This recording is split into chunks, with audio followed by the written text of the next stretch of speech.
Welcome back to this series of videos. In the last tutorial, we showed you how to set up your fuel types in the Vehicle Trade Management System.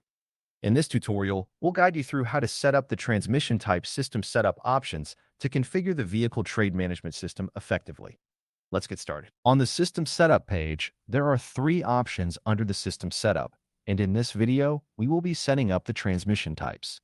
To start setting up, click on the Transmission Types option to open the Transmission Types Management section.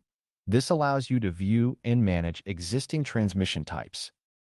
To add a transmission type, click on the Add button to start adding a new transmission type to your list of transmission types.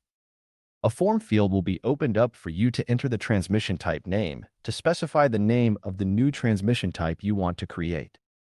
The next step is to select the status of the transmission type that is being created. To do that, click on the drop-down to select between different status options. After filling in the required details, click on the Create button to complete the process of creating your transmission types for the vehicle trade system. Once the transmission type has been created, the name and the status of the transmission type are going to be displayed in the transmission type list. And that concludes this tutorial for your vehicle trade management system. Thanks for watching, and stay tuned for more videos.